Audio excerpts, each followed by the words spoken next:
So everyone, welcome to the latest episode of the Monarchs Tribunal. Today is my guest. I don't actually know what your name is other than Beat Crones. That's fine. My name's John Trenbeth. I pop up online randomly in the weirdest of locations. Let me think. Brief history on me. I'm a former radio DJ. I help organize again, now it's a biannual charity video game marathon for the Crohn's and Colitis Foundation called Gaming for Guts. In fact, we're doing it this weekend for World Inflammatory Bowel Disease Day.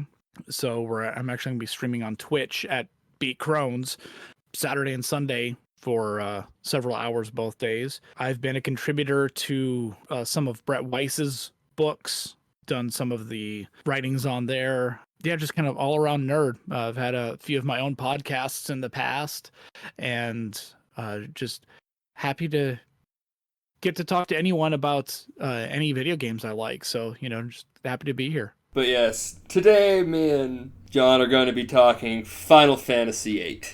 And you can already hear the groans. Like, why would you talk about that? It's one of those games that I understand why people feel the way they do about it, but I think it gets a little bit too much hate. I kind of like it. I kind of like Final Fantasy VIII. I don't know where you stand on it.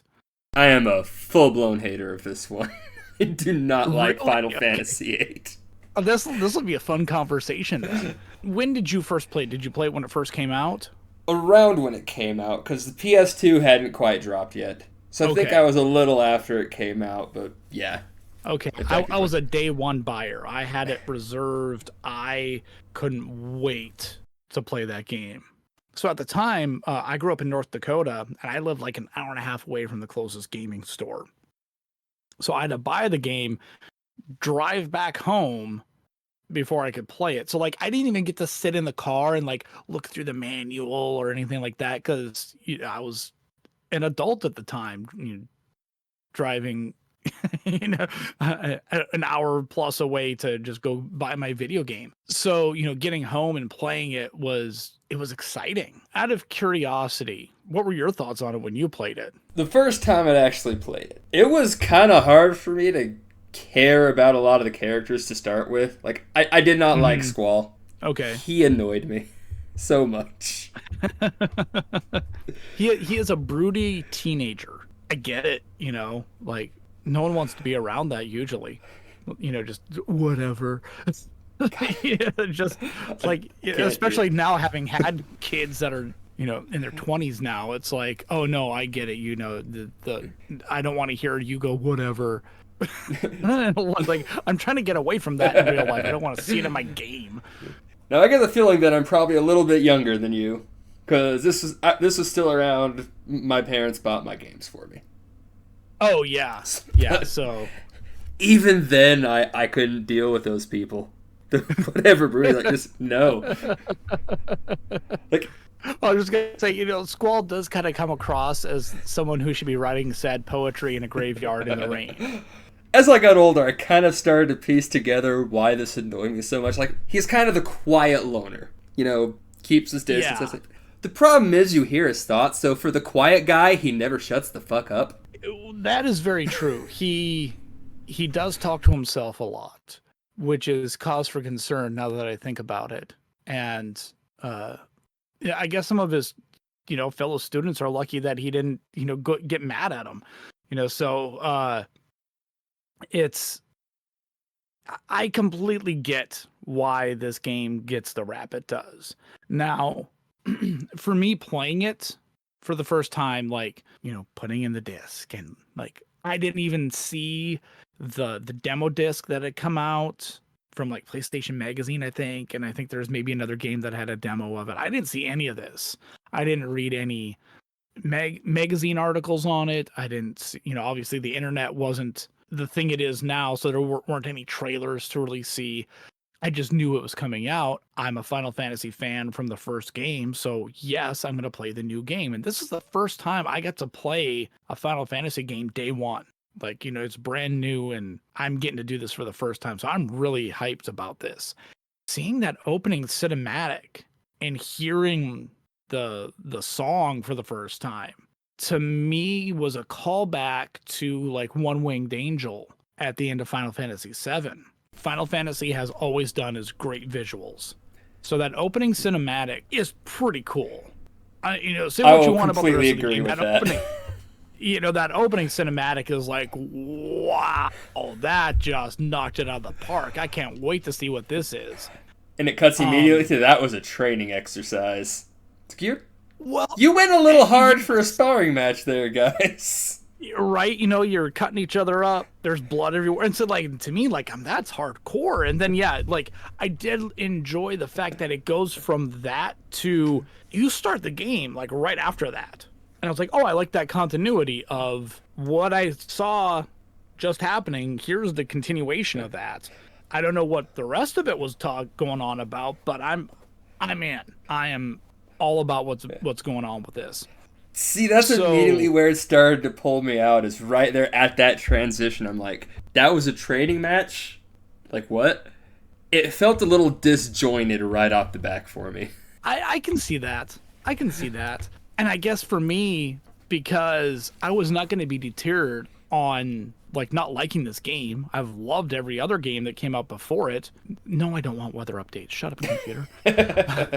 We're talking about Final Fantasy. You hush.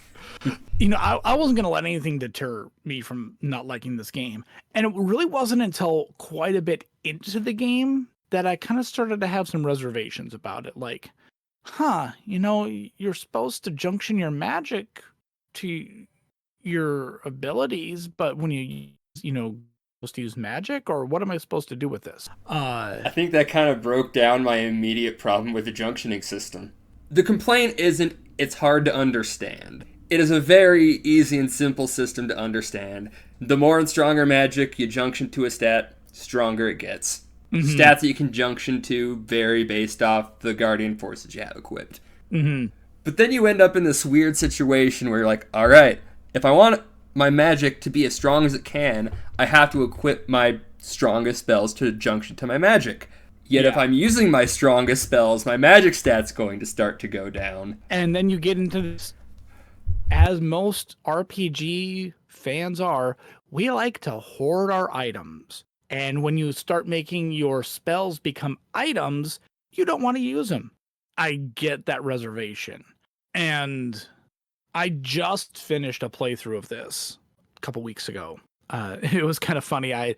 Last year when the Pixel remasters came out on consoles finally, I was like, I am going to play through all 6 of these games, and then I'm going to go into Final Fantasy, the rest of the Final Fantasy games. I downloaded them all on my Switch, like all the ones that you can. So obviously I didn't get 13 or 15 on there. But, I've got like 1 through 10, 2, and then 12. I'm like, I'm going to play through all these. I've never done that before. This is going to be great. Well, I got to Final Fantasy VIII, was doing some grinding on that, and then I got Tears of the Kingdom in the fall. And I was like, I'm gonna play just a little bit of this. I'm just gonna try it out, and I'll get back to Final Fantasy VIII, and then I'll keep my Final Fantasy journey going on. Well, 100+ hours later, and several months later, finally beat Final Fantasy, or I finally beat Tears of the Kingdom, which was fantastic, by the way. I love that game.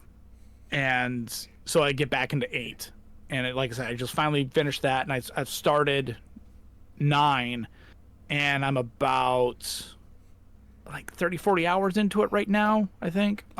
See, that's my favorite one right there. I love 9. And I've got some issues with 9, because to me 9 takes about 40 minutes before it really gets started. It does have a slow start. Like when you're starting off and you're doing the stupid jump rope and trying to wander around town and find stuff, and then you got to do a mini game, like another mini game, and then it's like mini games. Yeah, I blame this on Final Fantasy VII. There are so many mini games in Final Fantasy VII. Almost none of them good. Almost all of them mandatory to do at least once. Yeah, and they just won't stop putting them in games. There's so many games that do that. At least with 7, whatever complaints you have about 7, 7 starts, I think, the strongest out of almost any Final Fantasy. Because you're immediately in the action.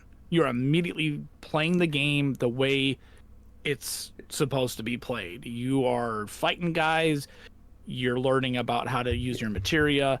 You're in the thick of it immediately. There's no tutorials, really. There's no jumping rope and sword fighting, button pushing, making the crowd happy. There's no school. There's no walking uphill both ways in the snow. You're fighting. And after seeing another really cool cinematic, by the way. But another thing that I think 8 really has going for it is that it looks good all the way through. Like, even if you're playing it on the original PS1 compared to other PS1 games, it looks good. And if you play the remaster or like the updated version that you can get on the Switch or PS4 or whatever, it looks really good. I'm on two minds of the visuals of 8. Like, you are correct. Like, the actual graphics and the vast majority of even like the art designs, I think are really good. Even the worst Final Fantasies typically at least look decent. At worst. Some of the design choices for 8. I don't like the Gunblade. Like the way it looks or the way it operates? Both. Because it's one of those things a lot of people don't realize is it doesn't shoot the bullets. It's not a gun, it's a vibrating sword that loads itself with ammunition and uses that to vibrate the blade. And it has a pistol grip for reasons I don't understand that is just going to mess up your wrist. Because America loves guns. It's not a gun. That's the problem. Well, if we can convince ourselves that it is a gun just because it has that pistol grip, we're all about it. I do think that has something to do with the design. Like, because you're right, like in terms of practicality to hold it and actually use it, it is one of the most impractical things you'll ever see, especially ciphers. Like that thing. I almost forgive Squalls just because of ciphers. Yes, and like the way Cypher holds it out, it's like, dude, your arm is dead. Like, you can't hold that thing out there for more than 10 seconds. You're gonna fight like that? Come on, no. I think that kind of carries over to some other weapons too, like Selphie's comically large nunchucks. Yeah, I don't know why they call those nunchucks, because there is a weapon very similar to that in, I think, Kung Fu, but I can never remember what it's called. But it is basically a very large nunchuck, except it's 3 sections. I forget what it's called. Has taught me anything. I believe they have one of those in Big Trouble in Little China. If not, they're in like 8,000 other martial art movies. Yeah. I know something I want to say, like, it sounds like I'm being harsher on 8, because I don't really have a problem with the Buster Sword from 7, which, in all practicality, is probably just as stupid. But it looks cooler. Yeah, it does look cooler, but 8 also has a very, at least compared to the others, a more realistic design to the characters. Yeah. So the more ridiculous weaponry just seems goofy. I guess that makes sense. Although things do, like you said, it is more to scale, I guess, because you take away the pistol grip and Squall's Gunblade, if it was just a sword, would be fine in terms of like how big it is. Just make it a vibrating sword. It's effectively the same thing they're trying to get across with the Gunblade. I could run with that. It's got a little engine in it. Let's go with that. It thinks it can. But like, one of the things that with 8 and how good it looks is during the graduation ceremony. Or maybe it's before, like when you're going on your first mission and you're in front of Headmaster Sid and he's walking back and forth and he stops and he looks at you, but he's really like looking at the camera. And to me, it was always kind of like look what I can do. Look how cool his face looks, even though like on the PS1, it looked like, just complete trash. But at the time, it looked pretty cool. Like, wow, I've never seen Final Fantasy do this before, with something that looks like a person. This is amazing. So like the visuals are always to me like drawing you in. And the other thing that I think 8 does well is one of the main attacks you have are the Guardian Forces, the summons. Like, you can sit there and summon those guys as much as you want as long as they have hit points. And that was always a big thing with Final Fantasy. Oh man, I can't wait to see these summons. These are going to look so cool. And you always want to be like, oh, I don't want to do it too much because I've only got so many. But in 8, like, you can just sit there and keep doing it over and over and over. I will say Doom Train is glorious to watch. Doom Train is awesome. I mean, all of them are pretty cool. Like, Diablo, like, I don't like using, okay, I can't read the spell that he basically uses. Demi? I'm trying to think. Some yeah, I don't like Gravity. Yeah, I don't like using those spells in the game, but I like summoning him because he looks cool. It's like, this looks like a Slayer album. So I'd like summon him all the time just because he looked cool. See, I like the idea of the summons, but there is a distinct problem I have with them, and that is how long those animations take. Like, it's cool the first couple times, and you're like, I stop summoning them just because I'm like, this is dragging every fight out when I try to do this. Yeah, and I get that. And when you're trying to boost the summons, if you don't do it right, like, you've got to, like, really pay attention to when you're not supposed to be pushing the button. I get it, but at the same time, I see what they were trying to do. It's like, we have this long summon, we want you to stay engaged. So, hey, you can make the summon more powerful if you're pushing the button right. And that was one of the things I did like about the way the Gunblade is used and, you know, pulling the trigger on it, is it reminded me of Super Mario RPG. It had a lot more time-based mechanic, which, it's another thing. I like the premise of that. Yeah. I didn't mind how it was implemented with some characters. Others was a little weird. Like, I remember hating using selfies, regardless of how good it was. But I don't remember exactly how the mechanics on her limit break thing worked. It was, I think you got to cast 2 spells in a row. It's kind of like using the spell double. And it was like a slot. It was like, do you want to cast this spell? Do you want to cast this spell? Like, when you go into her limit break. That was like the only thing.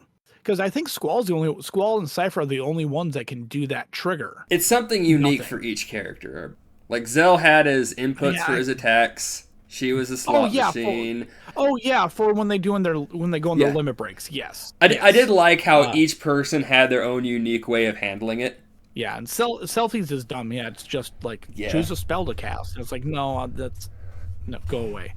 Yeah, Quistis is just a blue magic, wasn't it? Like, it was just, here's your list of spells. I didn't really like that it broke from the pattern of having, like, some more interesting mechanic attached like Squall did or Zell. Just pick your spell. Yeah. Final Fantasy's always kind of struggled with their blue mages, sadly. Yeah, and I've never been big on blue magic. The one thing I do like about how Quistis gets hers is through the items, instead of having to, like, well, you didn't have your blue mage in the party when this one spell was cast. You don't get that. Sorry. Yeah. I like that. Unless you just miss the items, you can't miss getting the blue magic. That's like the only time I like blue magic, I think, is in Final Fantasy VIII. Any other time, I'm kind of like, take it or leave it. Although I am kind of enjoying doing it with, is it Kina or Quina? I've always said Quina. 9. But I don't know if that's accurate. That's what I hear in my head, too. Because she's eating whatever enemies you're fighting, and I just find that hilarious. So I'm okay with that. I do find it hilarious. Queena's probably mechanically the strongest blue mage, because when you get the right spells, that thing's a beast. Yes, it's weird how strong that stupid frog is. I know. Or whatever she is, or he or whatever. Early use of pronouns, and I didn't even know it. The he/she. Like, who knows what it is? We didn't know what pronouns were in 1999. Or, to me, like, the story starts out pretty good. Like, up through the first disc, the story's, I'm with it. Like, okay, you're going to go fight the sorceress, and, this is what you are trained to do, and you're on a mission from God, and you're going to Chicago. Sorry. My brain I haven't watched that movie in years. Right?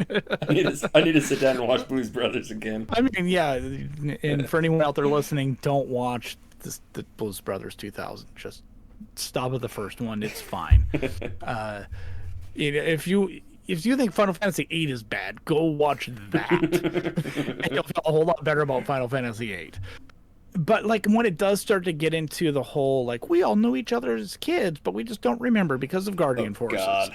It's like you're kind of, I know like even when you read up on Guardian Forces in like your notebook or whatever it is from school. It's like one random note that mentions some people say it makes you lose your memories. If you read every stupid thing that you don't need to look at, you'll come across that note. It's like, there's your foreshadowing. Yeah, and that's just kind of garbage. I will say that the whole memory thing. Like I think they could have done that a lot better. Here's my fundamental issue with it. It's not even that it was badly set up. It's not that it's stupid. It's not even how much sense you can make out of it. Just pretend for a second that part wasn't even in the game. What changed? No, nothing. Not a The only thing that changes is that it makes sense why Irving wouldn't take the shot when he has the chance at the end of Disc 1. I think that actually makes that scene stupider. Because, like, when you're talking to him, he's telling you, oh no, it's just, I'm nervous, I've never actually shot anyone before, this whole operation setup was stupid, that they'd hired me to do this job. But that made sense, and, Squall says, look, if you screw up that shot, we will still be there to take her out. And you're like, oh, you'll still be able to kill our surrogate mother if I fail to do it? There goes my qualms.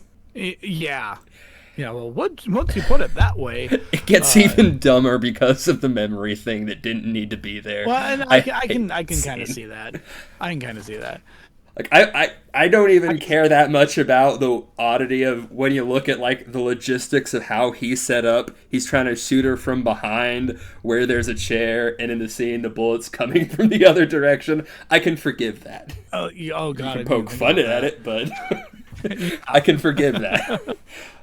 Well, it worked for Lee Harvey Oswald, so it'll work for us. Topical. No, but they forget he had help.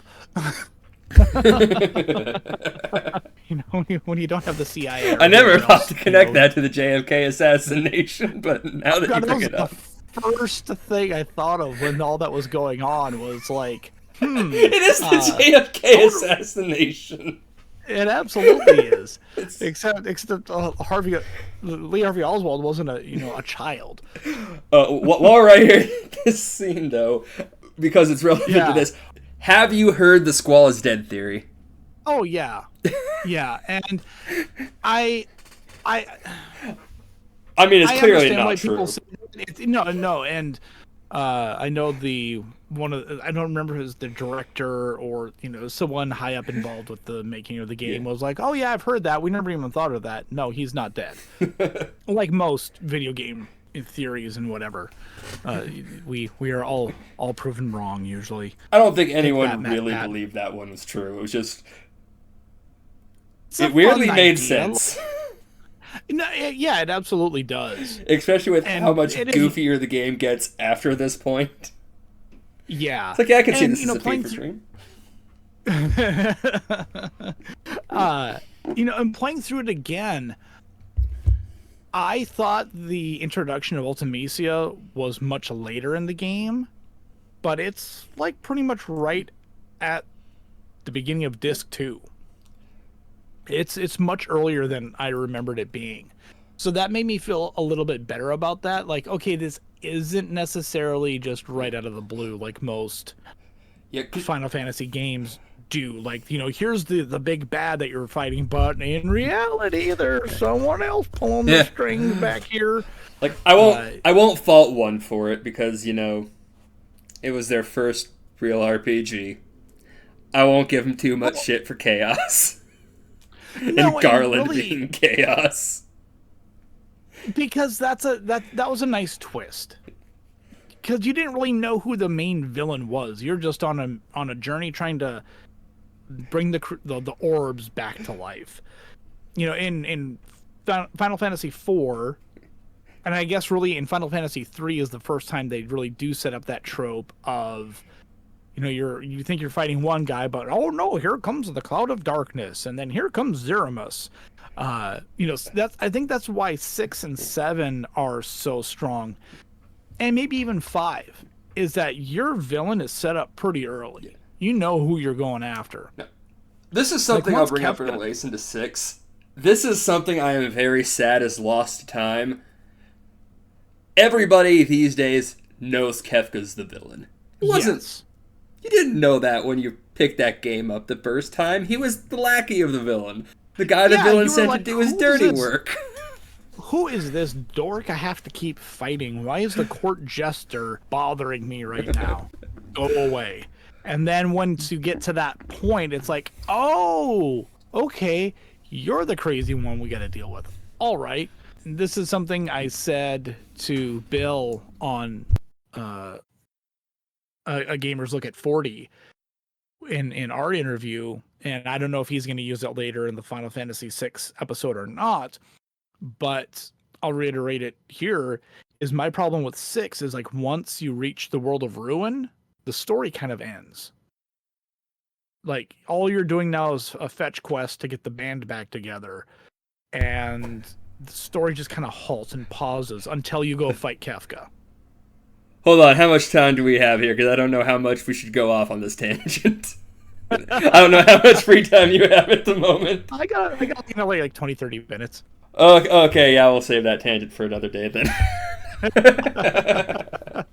I mean, that's just, and I didn't really realize that until like a few years ago when I was playing through Final Fantasy VI again. And it was like, because like going up to that point, like, this game is so good, this story is so good. And then you get to that point, and I was like, oh, now I got to do a whole bunch of grinding. So that's just kind of, I love 6, don't get me wrong. But I do wish that with 8, they would have kept Edea the main villain and just kind of kept pushing that back. Everything you try to do, she's always, one up in you. She's always beating you no matter what until the very end when you're finally strong enough and you've got enough going on. That the other thing I wish is that it wasn't amnesia. I wish it was that she put a spell on you guys so that you just maybe forget about her. See, again, I don't even think it was important the memory thing was there. Yeah, no, and you're right. They probably didn't even need to do that. Just keep her as the villain, build it around that, not thing from the future, time compression, all this other stuff. That does muddy the waters on that a lot. I don't get Ultimicia's plan. I get she wants to compress time so she owns it all, and now everything's destroyed, even though I think in her time she technically already won and rules the world, doesn't she? Didn't she already win? Yeah, and I just have to assume that she just wanted more power. I don't know. The one fan theory I do like, though, or wish that it was true and that they would have maybe gone into it a little bit more, was that Ultimisia was really Renoa in the future. And that, heard that she theory. Wanted to... Don't like it. Yeah, I mean, to me it would make more sense than what's there, but because that motivation of, well, she's going to compress time, and then what? Profit? I don't know. South Park reference there for everyone. That's so it's just I don't understand what the ultimate goal of her doing that is, other than to just do it. See, I don't even really mind the idea that Ultimisia was really behind Edea the whole time. I think it sets up well enough early on that something's off with Edea when she's giving that speech. Again, I'm going to overlook the fact the crowd is still happy and cheering as she's giving this villain speech. I will just call that they made an oversight when editing the game footage. Because that looks really goofy. Yeah, but I mean, it is, but I think it also does kind of go into, when you've bought into a cult of personality, that people will cheer you no matter what. And I think, history has shown things like that. Like, that person saying something horrible, huzzah! They're usually it's not about me.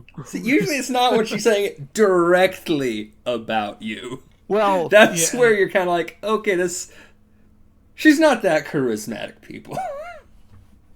She can't kick my dog and make me cheer for it. To be fair, though, when you think about how men are, and you look at what she's wearing, they probably weren't even paying attention. That's possible. So it's like, I don't know what's going on, but I'm going to clap. Yeah. To be fair, I think it was I do think it was just kind of a bit of a technical screw-up of some kind. Yeah. Like, I don't think they intended, or that they wanted an image of a cheering crowd. So I'm not going to hold that against them. It's just another thing like the gunshot. It's a little goofy looking, but I can overlook that. Yeah, and I think it probably had more to do with we programmed the crowd to cheer, and it's going to take a lot for us to make them not cheer. Yeah. So it's kind of like when you play Guitar Hero and you mess up and the crowd's still like jumping up and down and like clapping and stuff. It's like, you guys are booing. What? Why do you look happy? Yeah. It's probably more of a programming like, we'll fix it in post and then never do it. I don't know if this was like kind of a mess up on the translation bit, because that's happened in some of those earlier Final Fantasies. But yeah, you have that bit where Cypher and Adia are squaring off.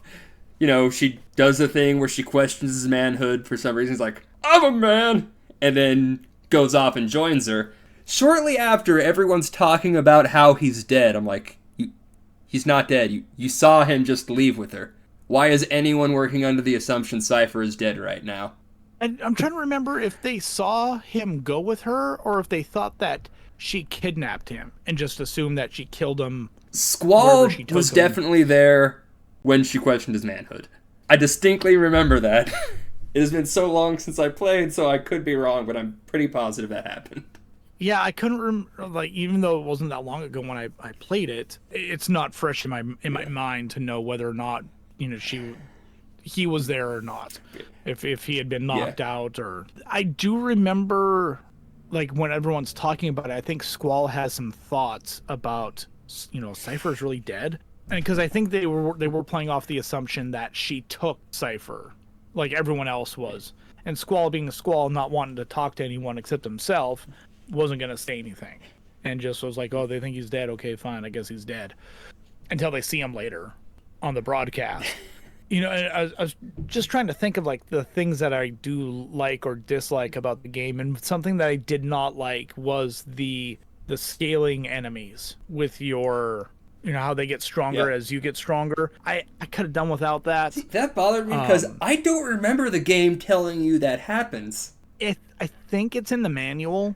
See, I remember looking in the manual. It'll say, like, here's this enemy at this level, here's the enemy at that level. I remember when I saw that as a kid, I was assuming what that meant was, well, when I fight this thing later in the game, which Final Fantasy had repeated enemies or reskin enemies, maybe in these later areas they're that much stronger. Not that they get that much stronger as you're leveling. Yeah. I could be wrong, though. That might have just been me overlooking. I think there's like a little paragraph that says, you know, as you get stronger, your enemies will get stronger too. So that way the game's always a challenge.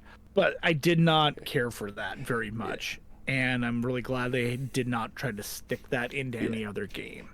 I just mostly didn't like it because I thought that it was obscured and you weren't supposed to know it because it never told you.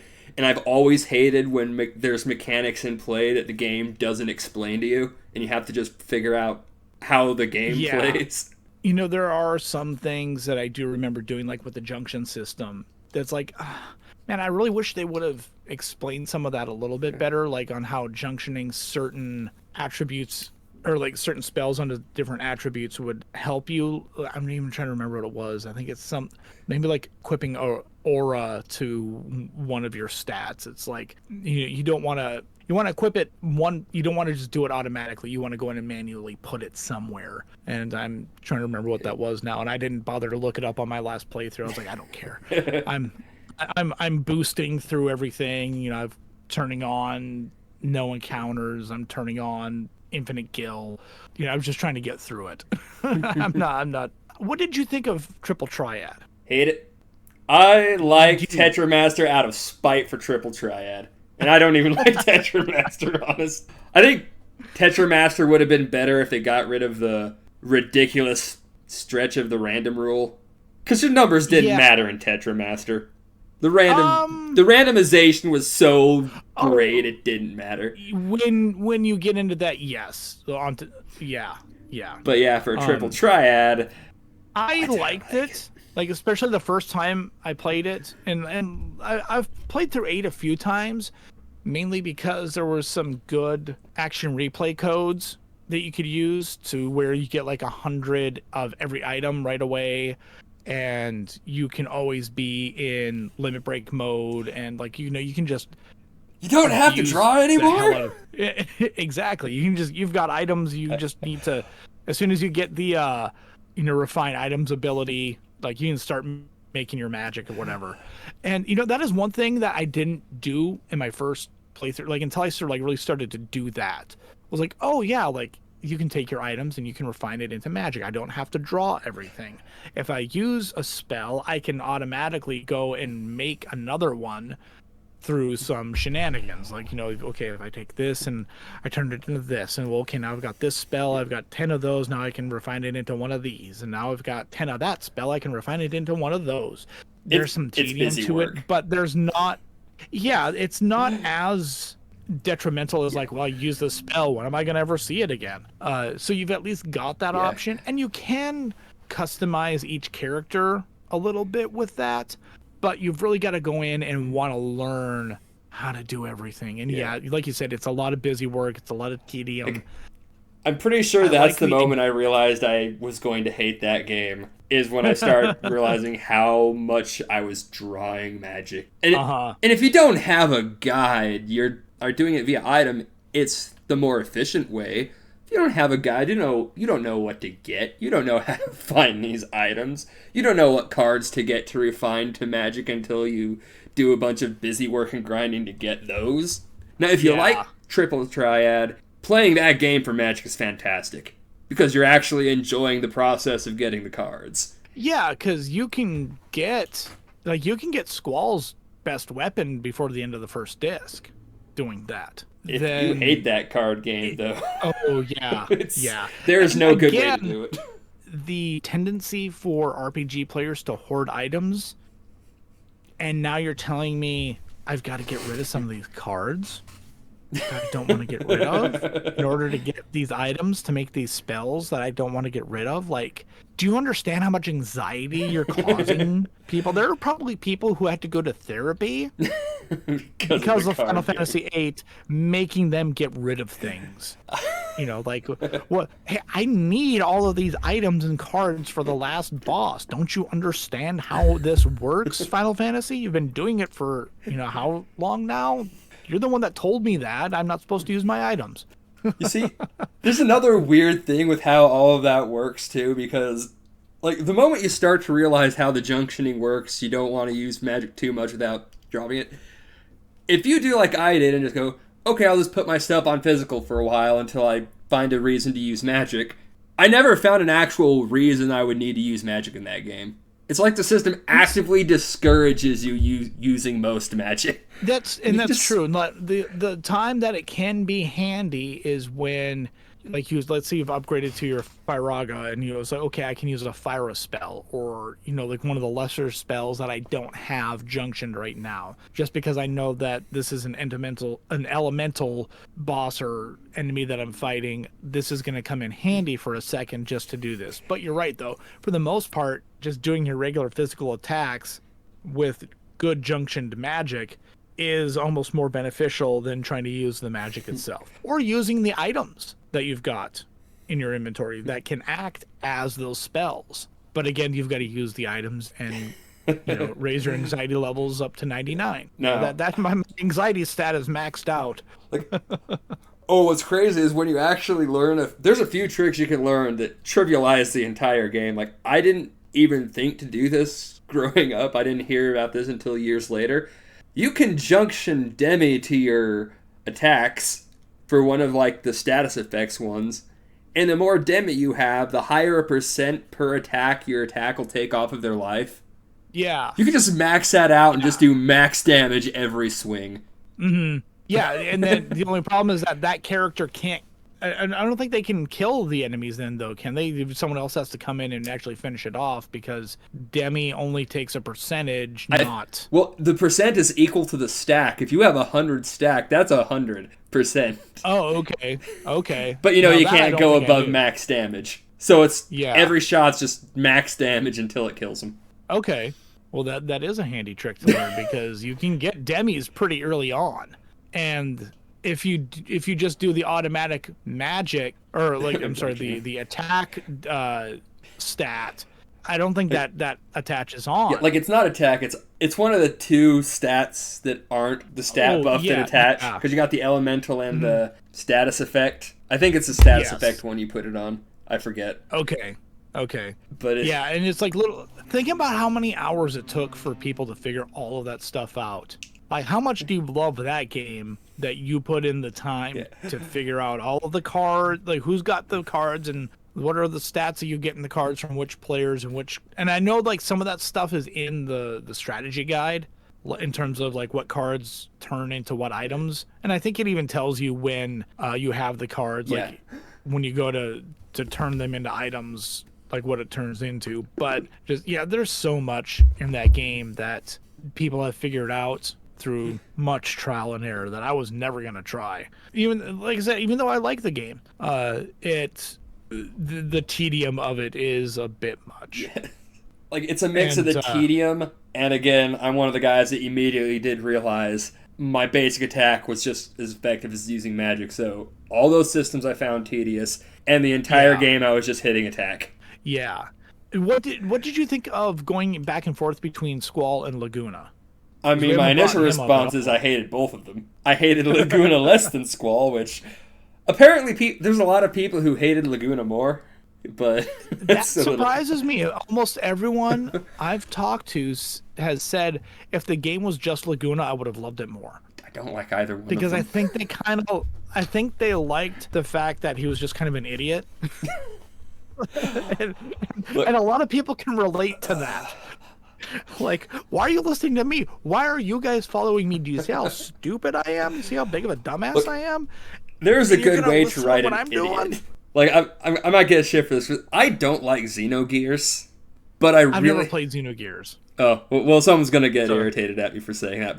But Fei Wulong, the main character, may be one of the best written idiots I've ever seen in a video game. Like, he's had moments where, like, the entire party just kind of stopped and I'm like, what the fuck are you talking about? But all of his idiocy actually makes sense in context of it. It's like, it's not the I'm a dumb my way forward and slam my head into the obvious trap button stupidity.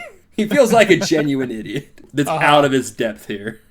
And yeah, I can appreciate that. That's, I think, how I wander through most of life. Thank God my wife is around to stop me from running into traffic. So, I relate to that. But yes, I don't think Lagoon is like a good kind of idiot. I just want him to shut up. That's my view of half of the characters in this game. I don't like them.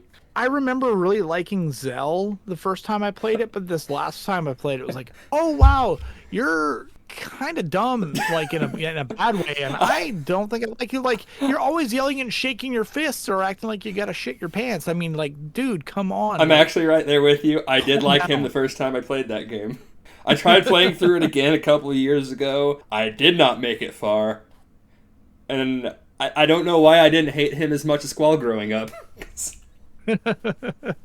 Like, I can relate to Squall, like, wanting to be like, God, just leave me alone, just everyone go away, shut up. Like, I can relate to that. Zell is just kind of like a kid who needs a nap, and he just needs to settle down a little bit and not get so butthurt about everything. I will say, Zell, he got shit on too much by other characters at one scene. Specifically, it's when they go to that TV tower section, and everyone yells at him for saying they're from Seed on broadcast television, which, on one hand, kind of stupid. They specified before this scene ever happened, the only people in the world trained to use gun blades are from the Gardens. There's two guys with gun blades on screen, and they're the ones yelling at him. That's true. That is true. I never thought of that before. Yes, he does unjustly get get blamed for that. That is very true.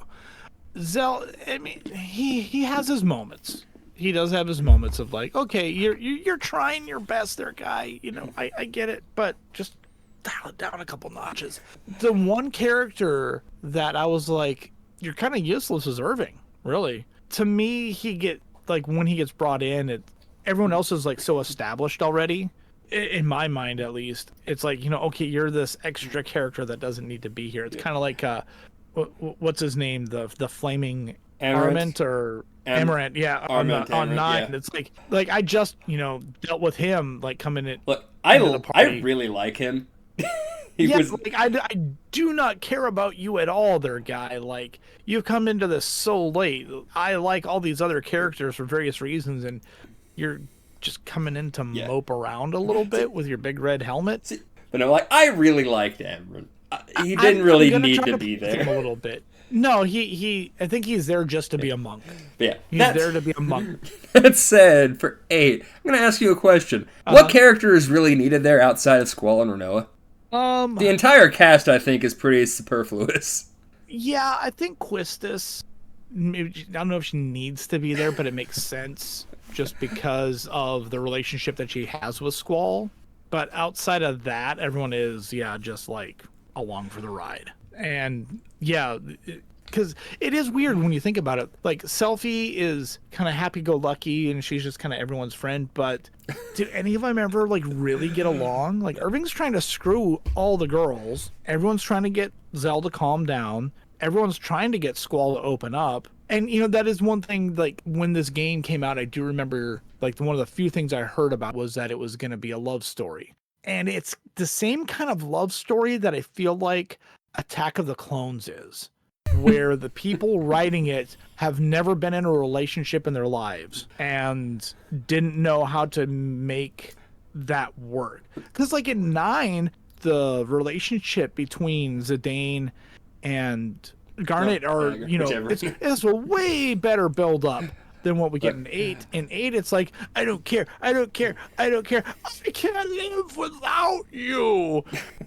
All just like at the drop of a hat. Yeah. All of a sudden, it's like, I just want to hear your voice one more time. Oh my God, please. It's like I said at the beginning, Squall needed to be writing sad poetry in the graveyard in the rain. Look, Final Fantasy has never been great with the love stories. 4 was kind of okay just because it started like, oh, they're already together with Cecil and Rosa. We don't need to see the relationship blossom. It's a thing from the beginning. You can go with that. Yeah, I feel like... Actually, 6 wasn't too bad when they did it with Celis and Locke. I don't like Locke, though, so it was like... to me, that relationship wasn't really happening. That dude's staying in the friend zone till eternity. Like, he was going to keep trying, and she's going to just kind of, oh, Locke, you're so nice. Thanks for saving me again. Get away. I do like the story in 10. I thought that was they did that one pretty good. And I will fully admit, the first time I played 10, I ugly cried at the end of that game. That was the first time I ever cried at a game, and it just wrecked me. I don't know how much this says about me. I love that ending for 10. Not for that reason. Titus was gone. I did not... Okay, I will say, I have softened on 10 over the years. I still don't like it. Now, but here's a bit of interesting trivia. 8, 10, and Spirits Within were all being developed at the same time. And that's why, at least to me, like, you can really see it in the way that the characters look. The character design in Spirits Within is very reminiscent of 8 and 10. So seeing how all of that was being worked on simultaneously by a lot of the same people, you can see a lot of the same, not necessarily story beats, but like design, especially between all 3 of those projects. And I think Spirits Within got a bad rap. Wasn't great, but I think it was okay. Because it was not what anyone expected. I don't think anyone was expecting a sci-fi story. I think we were expecting a Final Fantasy story. And the only thing that made it Final Fantasy was Sid. It looked amazing. Like, I just wish the story would have been a little different. Like, I thought it was well acted. I thought the cast was good. it was interesting what Square was trying to do with, I can't remember the main character's name, but they were putting her in magazines and trying to make her like a star. Like they were trying to make her a celebrity and be, I can't remember if she was in Playboy or like Maxim or some other magazine at the time that was like, I'm going to say really Maxim, but yeah, I don't think it was like full frontal if it was in Playboy. It was like there was some weird stuff they were trying to make happen with that movie and that character, because I think they were thinking this movie is going to be so popular, we can keep putting this character into different movies playing someone else. And that was their plan at the time. That was just way too ambitious.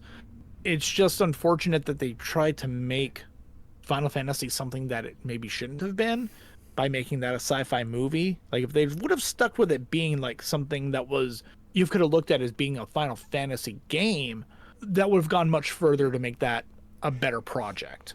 Like these days, I think they might have gotten away with that more, especially after 13. I have all 3 parts of 13, but I still haven't played them. Hesitant. I've only played the first part. I don't hate it as much as other people. I mostly just don't feel anything playing it. Do you like it better than 8? By virtue of the fact I don't hate it, yes. Is 8 your least favorite? It's not even just my least favorite Final Fantasy. It's among my least favorite games I've ever played. I can't stand it. Wow. I know. That says something. What else would be amongst that list of games you loathe then? Time and Eternity, which no one's ever heard of, and for good reason. No. Or the 2 worst games I've ever reviewed, Ark of Alchemist. It was a DS game, or 3DS. They stopped advertising that randomly one day, like months before it actually released. And when it came out, people realized why they stopped advertising. Like, oh god, what have we decided to localize? It's like a turn-based RPG. I won't get into too much, but it did almost everything bad. Oh, wow. It's so hard to find a game that just can't do anything good. And the worst is probably Drive Girls on the PSP. There's an online function to Drive Girls. I got it day one. I don't know why I bought this game day one. There was literally no one to play it online with. Not even one random match I ever managed to find, so no one bought it. No one heard of it. It's a Dynasty Warriors kind of game, but with robot car girls. This game sucked so bad, they couldn't even get fan service right.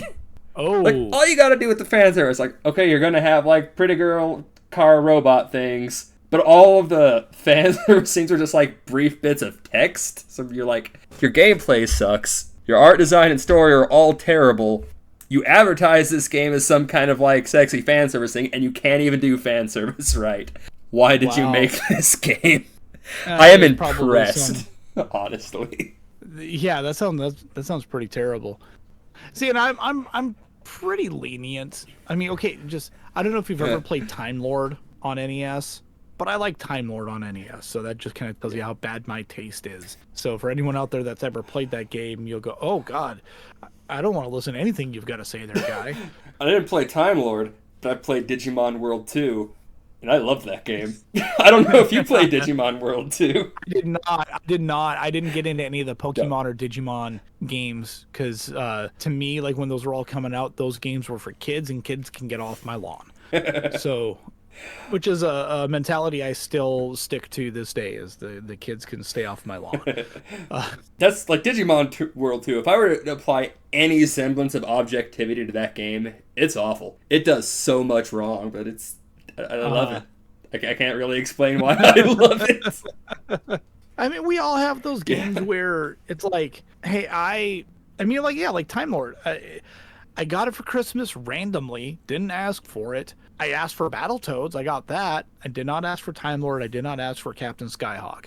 For whatever reason, Time Lord just kind of sucked me in. It's like the opening music in that game is awesome. If you've never, and the music in like the first 2 stages are really good. It's like, it's David Weiss of, like Donkey Kong Country fame, and it's a Rare game. There's just something about that game. It's like, I know this is crap, but I love it. It's like, What is it with NES games just having these soundtracks that go so hard? I don't know. Most of them were made in the '80s, so my guess is cocaine. That's it's the only thing that really stands to make any sense. Like, why does Ninja Gaiden have such a great soundtrack? Cocaine. Why does Castlevania have a great soundtrack? Cocaine. It's as good a reason as anything else as to why anything was either really, really good or just terrible. Like, oh man, those dudes are coked out when they made that game, so that explains a lot. I know, but I'm just saying, like 8-bit graphics and those crappy sound cards. People are like, we're gonna make the sound card sound amazing. Right? Like, we're going to make people in their 30s and 40s and 50s later in life listen to this while they're driving around in their cars. It's going to be a bunch of metalheads rocking out to NES songs. Right? That's why we've got, bands like Mini Bosses and, 8 million covers of Wily Castle's Stage 1 and from Mega Man 2 in the world, is because the soundtrack was so amazing. And we want to hear every single version that could ever be played. You want to hear that on the didgeridoo? Okay, great. I want to hear that cover. You want to hear a mariachi band do it? Yeah, I do. There's that too. So our guy, we got Mega Driver, who just got big doing Golden Axe metal covers. Oh, I need to hear that. I haven't heard that yet. Oh no, the 2 songs you want to hear from Mega Driver: Frog Theme and The Black Wind Howls Again from Chrono Trigger. Oh, The Black Wind Howls Again is so good in metal. Oh man, I'll probably go check it out here in a little bit. I might send you the links later. You can download all their crap for free off their site. Nice. You can buy it like off Bandcamp. Yeah. I was gonna say, speaking of music, that is another thing I will say about Final Fantasy VIII. The music is incredible. Like, from the beginning in Balm Garden, the music's great. I love the overworld music, the dungeon music. Like, when you're going to fight Ifrit, like, that dungeon music is really good. What I'm about to say, at first it's going to sound like I'm talking shit about the game, but from all the main entries I played like Final Fantasies 1 through 15. 8 probably has the worst soundtrack, I think. But the worst soundtrack of a Final Fantasy game is still really good. That's very true. I would say, I think 2 might have my least favorite out of what I've played. To be fair, that might be the case. I don't know if I've listened to too much stuff from 2. So if I listen to more from that, I might change my opinion. That said, I actively hate Eyes on Me. Oh yeah, I don't like Eyes on Me. I don't know why. Stupid end music on Symphony of the Night. I can't even remember what the name of that stupid song is that plays over the credits, that has absolutely no business being in that game. It's like, I don't know whose girlfriend was sleeping with one of the guys or whatever. It was like, can you put my song in your game? Sure, baby, I'll put your song in the game. Was it like I Am the Wind, I think? I mean, it sounds like some Celine Dion bullshit thrown in at the end of, because the rest of Symphony of the Night, that soundtrack is amazing. You listen to that all day long, and that stupid song comes on, it makes me want to jump out a window into traffic just to make sure the job gets done. Yeah, Eyes on Me can go away too. I don't dislike it as much as I Am the Wind, because there's parts of it that play through the game and it kind of fits, but with like the vocal version of it, I don't care about it. I think the only vocal track from Final Fantasy I've really liked is, I don't know if you want to count the opera scene from 6, if you want to count that as vocals, but that is good. But Melodies of Life, I love. Oh gosh, I haven't gotten to that yet, I don't think. The lyricless version you're going to hear quite a bit. It's used as the overworld, I think, but at the end credits, Melodies of Life plays full vocal version. It's so good. Okay. I'll need to go and listen to that again, because I do enjoy, like, One Winged Angel. I count that as a vocal. And, the nonsense Latin. Yeah, and the Vivos at the beginning of 8. Libris Vitale? That's cool. That's the one. That one I really like. I can never remember the name of it. I don't know.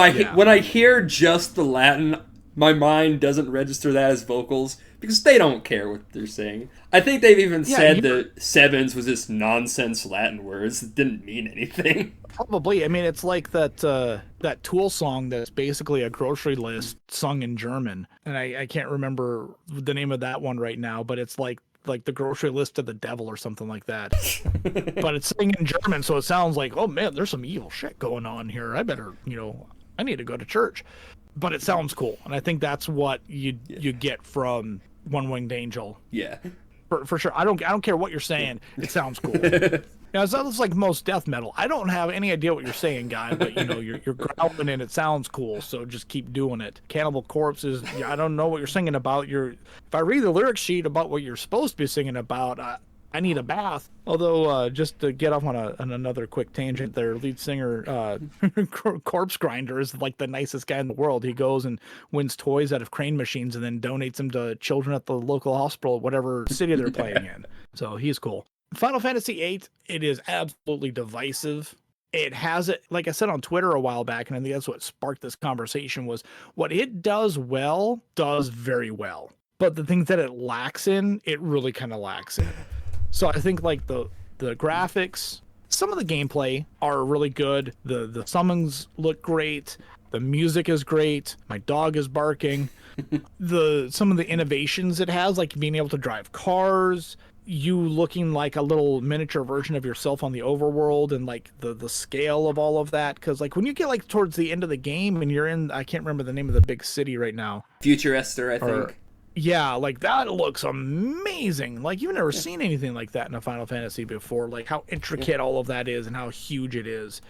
There's some stuff in that game that's really, really cool. And I wouldn't put it that high above something like Midgard from 7. And I'm not the biggest 7 fan. I do like the game. I wasn't more impressed with Future Esther than Midgard. I was. I really was. I don't know. I think just because of how much bigger it is. And when you see it on the world map. Like, that looks really cool. Like, when you're not in it running around, it's fine. But, like, when you see it on the world map, yeah, on the world map, oh, that is cool. That is really cool. So, it tried a little too hard in some areas. It tried some new things, and I get, like, wanting to try to make a huge departure from 7 and going, we just need to try something different. I will say this. It's kind of like the load and reload of the Final Fantasy series. Metallica's my favorite band. Coming off of the Black Album, whether or not you like it or not, it's their biggest album. Final Fantasy VII, like it or not, it's the biggest Final Fantasy game. So coming off of that, trying to go into something, sometimes it works, sometimes it doesn't. And I actually really like Load and Reload, so. Metallica is a great band to cover. I found almost every one of their songs is done better by somebody else. I don't know that I've heard a song done by anyone else of theirs that I like more than the original. Honestly, I mean, I'm a fanboy when it comes to Metallica, so I am absolutely skewed on that. I do like Primus's cover of The Thing That Should Not Be. Have you heard David Garrett covering Master of Puppets? No. David Garrett does a rock orchestra, so it's like a full 42-piece orchestra, but the whole thing's composed like rock. Vocals are swapped out for a violin. It is so amazing. I guess the closest I've heard of that is Apocalyptica, the four cellos. Yeah. I dug their stuff. Garrett's better than Apocalyptica. But they are good. Oh, I'll have to check that out. No, I just tell that to every Metallica fan. Because, you got Motorhead, they do a cover of Enter Sandman. Enter Sandman, that is pretty good. I did like Ghost's version of that. Part of me wants to say the Avril Lavigne cover of Fuel just to piss people off. Which it's better than I would have expected a cover of Fuel by Avril Lavigne to be. That is true, but... And it's ridiculous to see Lars in the audience, rocking out while she's doing it. Remember what I said about cocaine? I'm pretty sure he was sober at that time. Because that was after Saint Anger, wasn't it? Well, James was sober. Lars wasn't. Oh, yeah. I don't know if Lars has ever been sober. Look, I'll be straight. I don't know much about that. If you ever listen to Lars talk, he does a lot of sniffing, and I think a lot of that has to do with the fact that he's done a lot of cocaine in his life, because he just really likes the way it makes him feel, so fucking cocaine, man. That's all I know. It's my poor Lars, so. I don't know if they're ever going to recover from the Napster thing. Decades later, people still give them shit for that. That's true. But I love their last 3 albums. I've seen them in concert a bunch of times. In fact, I'm going up to Minneapolis again this summer to see them. So nice. Like I said, I'm a fanboy. I'm only kind of okay with, like, they do a lot of good songs. Only a couple I'd really rank up there. But I'm fine with Metallica existing. They're good. I mean, I will say though, if I'm at a concert, I do yell Slayer if it's a local show, if it's at someone's playing the organ at church. You got to yell Slayer or Freebird. Like those are the rules. And if someone plays Freebird like Slayer, they win. I've been trying to figure out how to do that for a while. So, but yeah, it's Final Fantasy VIII. So Final Fantasy 8 is. It's probably, I would say it's one of the most divisive definitely. games. Maybe 13. I don't think 13 is that divisive. No, I think think, right. I think it was divisive for, like, the first year it came out. But then I think most people kind of started going, okay, it wasn't that great. They may still like it, but I don't think 13 has the huge fans. No. 8. No, eight, yeah, it is the most divisive. I think that's for sure. And that's fine. And you know what? Here's a great example of two people having completely opposite views on a subject and having a great time talking about it. Oh, yeah. Video games bringing the world together. And really, what more can you ask for? Yeah, because, like, again, I will give 8 all kinds of shit all day. I could be so much meaner to this game than I have been during this talk, but at the same time, like, I'm not going to fault them for trying something different. Like, I think 2 and 3 turned out to be pretty bad games overall, but it was something new. They were trying stuff. And in the cases of 2 and 3, people took those ideas and did much better with them as time went on. Yeah, and I think 3 is a better game than 2. I think where 3 falls apart is at the end.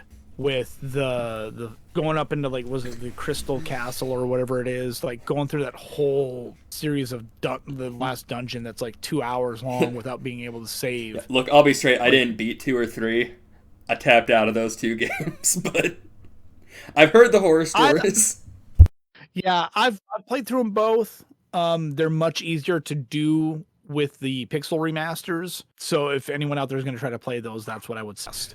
That's it. People will talk about, like, the 2-hour dungeon of Final Fantasy VIII. Then, like, I played Shin Megami Tensei 4 Apocalypse. That kind of does the same thing, and I love that game. Oh, okay. Oh, there's, like, good, like, 40-minute stretches in that last dungeon. There's no save point.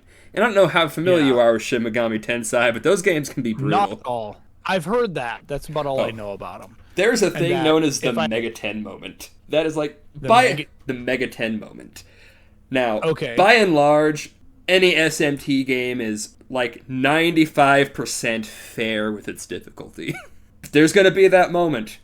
It does not matter how prepared you are. Something is just going to wipe you off the floor, and there's not going to be a damn thing you can do about it. Yeah. Like, yeah, and I mean, I've played my fair share of games like that. It's like you think you're going along, everything's going pretty good, and then you hit that wall, and it's like, now what do I do? I mean, I'm leveled up. Is my strategy just that bad, or what is happening? If it happens in Shin Megami, it's like there's a good chance you just found the Mega 10 moment. Just go back, same setup, you'll probably be fine. Maybe adjust a little, but sometimes the odds just sweep you. Yeah. You know, it's like one of those moments of, you know what, you just got to power through it. Like, good luck. Oh, one of my favorite things from, what was it, Persona 4. Possibly my favorite game of all time. Like, you know what the, like, TV tropes wiki is, right? It's got, like, all the TV tropes. You can look up video game tropes. Oh, yeah. There are 2 in Persona 4 that apply to that are interesting in relation to other games. You have that one boss, which just hearing the trope, like, yeah, it's like everyone who's played the game, every time they come back to this game, they kind of dread that guy and having to fight that guy. And the second trope relevant, the wake-up call boss. It's different because it's kind of boss like when you're playing a game, it's going to wipe you that first time, but it's just kind of there to show you, hey, this is what you're going to have to expect going forward. And you kind of have to adjust accordingly. You're not usually going to dread fighting that guy again future playthroughs. Not only is Persona 4 the only game on that wiki in which both of these apply to the same boss, it is the first boss of the game. I apparently am one of the few people who, as soon as this fight started, I figured out what was going on, and I managed to beat it on my first try. Like, you can't change your party members at this point because you only have the 3. And how the system works, if you get one of your weaknesses get hit, you get knocked down. Whoever hits that weakness goes again. You have someone in your party weak to fire. They have a group fire attack. It only has to knock one of you down to trigger the follow-up. The moment I see this thing using fire, here becomes my strategy. Chie is just going to do nothing but defend, because if you're defending, doesn't knock you down. When she dies, I leave her dead because she's an active liability to my party. Yeah. It's like, that's the thing. This is now a 2-on-2 boss fight because I have to leave one of my characters dead. Because if I make it 3-on-2, the two have the advantage. That ain't fair, game. This is the first boss. What are you doing? Wow, that's a hell of an introduction. Oh, it is. I love the game, though. Like, if you want some really challenging RPGs, the Persona games are great. The main Shin Megami games are great. Those are two series I've never gotten into, just mainly because I hardly have the time to play the games I've got. So trying to get into a whole new RPG series is like, it seems so daunting and overwhelming. And they are long, too. These games will take a long time to beat. Yeah, and I don't know. I'd probably need to get on a new heart medication to try to climb those mountains. So, especially if you decide to play 3 and have to come up against the sleeping table. It's a real boss. Sleeping table? The sleeping table. I just want to go look that up on YouTube now and watch that. Okay, I showed my friend this. Like, he didn't believe how hard that fight was when I told him, so I pulled up a YouTube video. I showed him. He's like, oh yeah, that looked rough. My first response, there is no way these people aren't playing this game on the easy difficulty for it to be this simple for them. Oh, no. I got wrecked so hard every time on that boss. It's the sleeping table. Wow. It actually is a table with a face that looks sleepy. It's embarrassing to have that thing whoop you. Yeah. It's like in Ultima Exodus on NES. I don't know if it's like this on the computer, but the last boss you fight are floors. I remember hearing it. It pops up and it says floors appears, and you're like, what? Floors appears? What is this? I get it, because like the first time you do that, it's kind of like, what am I? Because you can't see where they are. You just see the floor.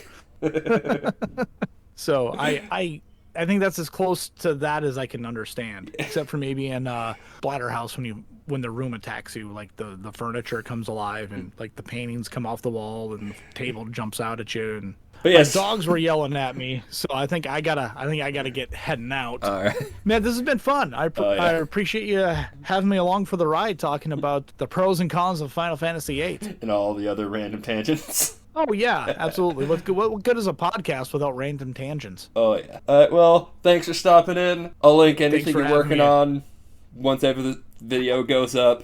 I'm sure I'll probably remember to link the A Gamer Looks at 40 podcast, since we both show up on there frequently. Yeah, we've been on all the Final Fantasy episodes so far, I think. Maybe I wasn't on like the first couple, but I've been on a bunch of them. And Bill's a good dude. He's a lot of fun to talk to. Oh yeah, he's the first one I had on this show. We talked Chrono Trigger and Final Fantasy VI, because we're a bunch of old people on that server apparently. But I mean, hey, those are two great games to talk about. So, but like I said at the beginning, the only thing I've really got going is the charity streams I do. Well, May 18th and 19th, starting at noon Central Time, Saturday, I'm going to be playing for, I don't know, about like 6-7 hours, playing some old school games, twitch.tv/beatcrones, that's CROHNS. We're raising money for the Crohn's and Colitis Foundation as part of the Gaming for Guts charity I help organize. We do it twice a year. We do it in the middle of May, and then we do it first week in December. So if you miss me this time around, I'll be doing more old games for several hours coming up in December. So look for that. You can find me on Twitter at BeatCrones. Or I'm sorry, on Twitter I'm at CrazyJohnT. I forget who I am sometimes. But at CrazyJohnT on Twitter or X. And then Beat Crones on Twitch. All right, well, everyone who inevitably watches this, thanks for stopping in. I have no idea what the next episode of this is going to be, but... Well, I don't know if it'll be as random in this or not, going from all the games and music and stuff we talked about, but that's just the way my brain works, so... You probably won't have Blues Brothers references. Oh, no. Maybe not. My David Cage episode went some weird places. I had the fun opportunity.